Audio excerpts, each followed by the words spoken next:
moi, j'enlèverais ça parce que ça donne une fausse impression. Tu sais, c'est comme... Qu'est-ce que ça donne comme impression? Je pense aux gens qui, tu sais, les selfies avec les abdos, tu sais, comme 6 mois de programme de ci, puis ça, puis c'est comme pas vrai, parce que, tu sais, il y a des gens qui shootent la drogue, il y a des gens qui mangent à peine, il y a des gens qui ont des troubles sérieux de comportement, des maladies, qui postent leurs images d'eux autres, puis qui disent que c'est l'entraînement qui fait ça, mais c'est des maladies, tu sais. Bonjour. Bonjour à tous, bienvenue sur le Momentum Show. Aujourd'hui, j'ai l'immense plaisir d'être avec Michèle Letendre. Salut. Michèle, bienvenue sur le show. Merci. Michèle, t'es athlète de CrossFit. T'as compétitionné, tu t'es rentré au game 6 fois. Oui. Dont en 2014, que t'as fini 4e. Oui. T'es aussi coach, où est-ce qu'on est en ce moment au DK CrossFit. Oui. Puis t'as un service de programmation inclusif pour tous les athlètes de CrossFit en ligne qui s'appelle DK Cup. Oui, exact. Donc, Michèle, comment est-ce que tu as commencé dans le monde de l'entraînement? Dans le monde de l'entraînement, si tu veux vraiment aller... Moi, je vois ça plus comme dans le monde de sport, là. Fait que moi, ma carrière sportive, elle a commencé quand j'avais comme 6 ou 7 ans, puis j'ai commencé à nager compétitivement. Okay, le premier sport compétitif, c'est la natation. Fait que moi, quand j'étais jeune, j'habitais juste en avant d'une piscine. Puis cette piscine-là, c'est une piscine communautaire. Fait qu'à chaque été, c'était comme notre camp de jour à moi et mes sœurs. Fait qu'on allait là-bas, puis il y avait tous les programmes de sport aquatique que tu pouvais imaginer. On a joué au water polo, on a nagé, on a fait la nage synchronisée, puis on a fait du plongeon là-bas. Puis à force d'être exposée à ça vraiment jeune, moi, j'ai commencé à nager. Puis après 3 ans de natation compétitive, j'ai switché au water polo. Fait que j'avais, je pense que j'avais 10-11 ans quand j'ai commencé à jouer au water polo compétitif. Pourquoi? Ça a toujours été compétitif. Pourquoi? Parce que la natation, c'est plate. C'est plate, tu sais, quand tu... Sorry, Mike. Ouais. Désolé, man. Ouais, la natation, moi, je trippais pas vraiment. OK. Hey. Le chien est encore là, c'est beau. Quel conseil? Très bon. Il est vraiment bon, hein? Très bon. So good and strong. Ouais.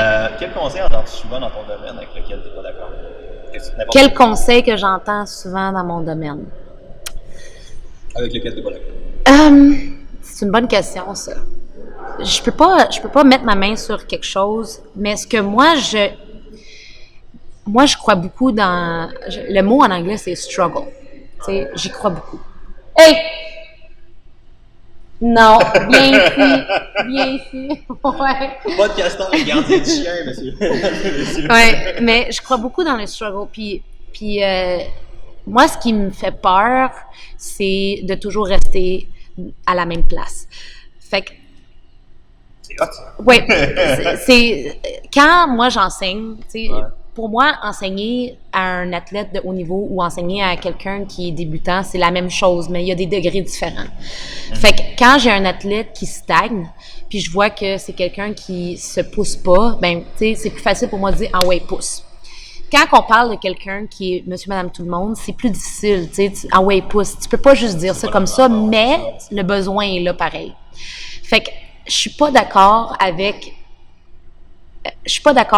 le statement que la technique, ça, c'est juste ça qui est important. Tu sais, pour moi, la technique, c'est 100% comme l'intensité ou l'effort 100%. C'est comme, il n'y a pas un ou l'autre.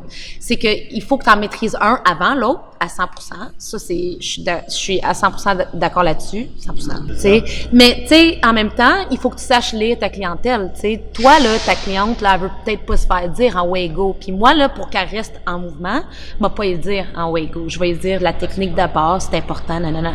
Fait que, pour moi, d'avoir des absolus, je pense que ça serait plus ça. Tu sais, comme, dans le monde du sport, moi, ce que j'aime beaucoup, c'est que dans le monde du CrossFit, c'est une réflexion de la philosophie, le monde du sport.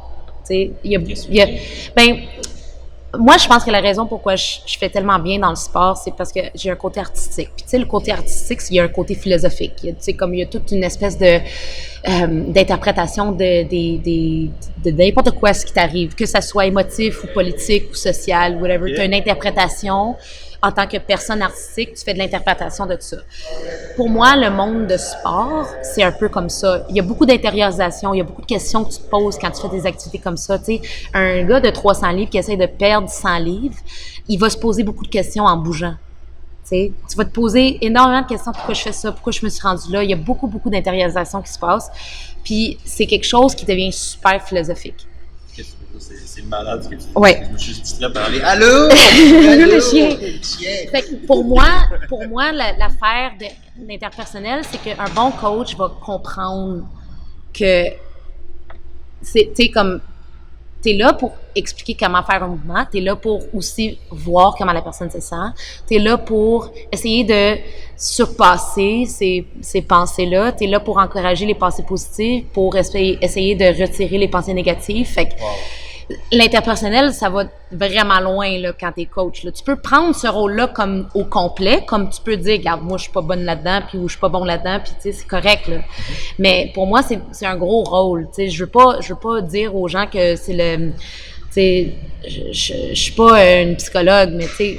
Mais c'est une grosse partie. C'est une grosse partie. Tu sais, comme quand les gens disent je veux aider les gens, là, comme coach, là, c'est ça, tu peux vraiment puiser loin là-dedans.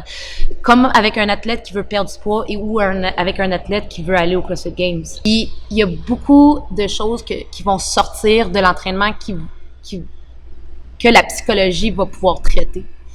Fait que moi, d'ailleurs, comme dernièrement, là, j'ai commencé à coacher des athlètes plus.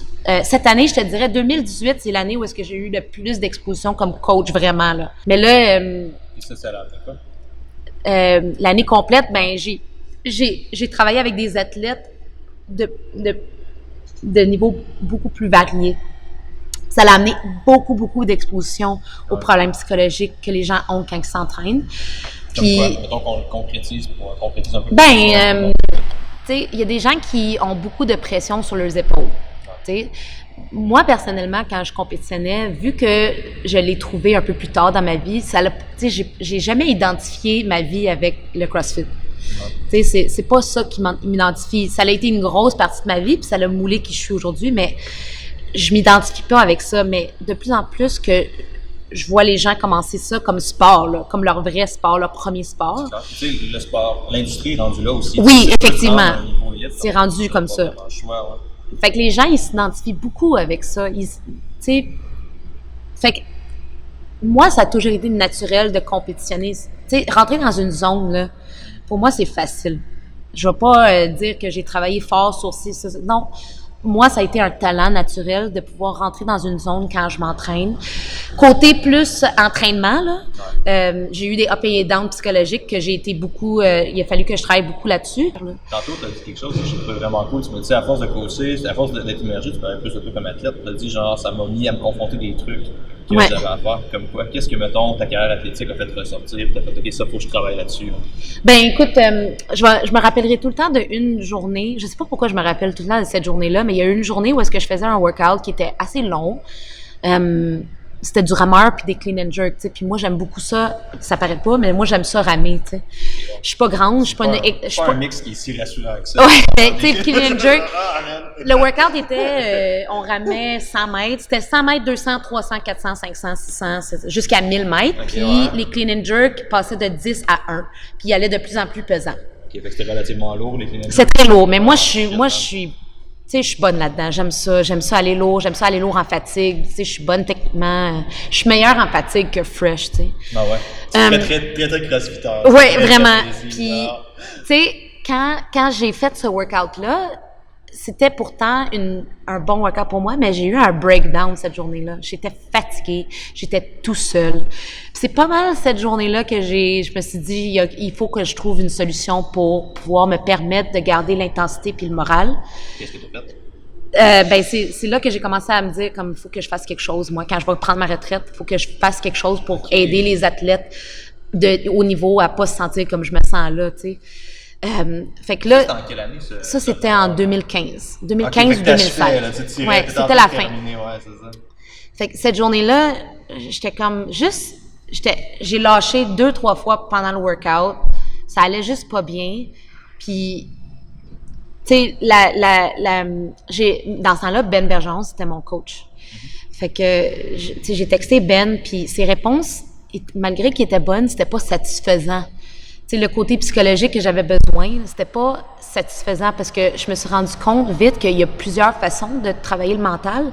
Mais moi, je suis une personne très technique, très matter of fact. Il faut que ça soit faut que ce soit tangible. L'information, ça peut pas être juste comme pense comme un champion. C'est intéressant parce que ça change un peu la description que tu m'as faite de toi au début. C'est comme très artistique. Oui. Je suis très, très scientifique. Oui, je suis artistique. Je me pose tout le temps des questions. Mais pour pouvoir vraiment faire des changements, pour moi, il faut que ça soit vrai. Puis là, dernièrement, cette année, j'ai commencé à suivre un monsieur qui s'appelle Justin Sua. Puis c'est un psychologue sportif. Lui, il travaille avec les Boston Red Sox. Il est extraordinaire. Il fait des posts très comme concrets. Puis quand j'ai parlé au téléphone il n'y a pas trop longtemps pour m'aider, d'ailleurs, avec un autre athlète que j'ai des problèmes, on peut parler de ça plus tard, là, mais quand j'ai parlé au téléphone, puis on parlait de mentalité, puis de, tu sais, je sais pas quoi, il m'a dit, tu sais, Michel, les pensées négatives, c'est pas si, c'est quand ça va arriver.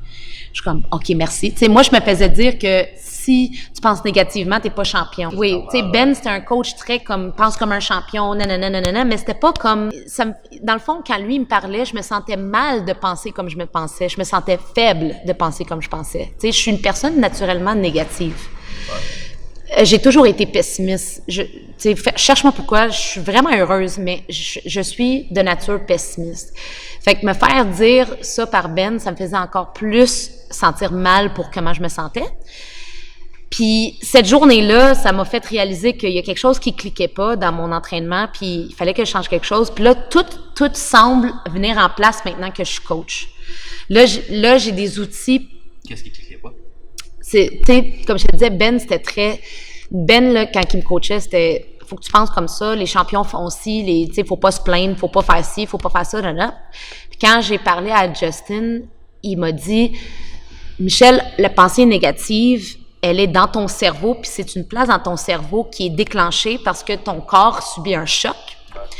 Puis cette partie-là de ton cerveau, elle travaille, puis elle te dit soit que tu dois t'en aller ou arrêter parce que ce choc-là, il est pas confortable. Donc, c'est littéralement quelque chose de physique qui se passe dans ton cerveau. Donc, toi, pour contrer ça, faut que tu ailles chercher ailleurs dans ton cerveau. Fait qu'il faut que tu te rappelles de quand il y a eu des événements positifs, que tu as eu des actions, puis un entraînement ou un événement qui a bien été, puis ça va aller stimuler la partie ici, dans ton cerveau, puis ça va peut-être t'aider à reprendre le dessus. Fait que je suis comme, bon, voilà un truc qui est tangible, que tu peux faire pour vrai. C'est la visualisation. Exactement.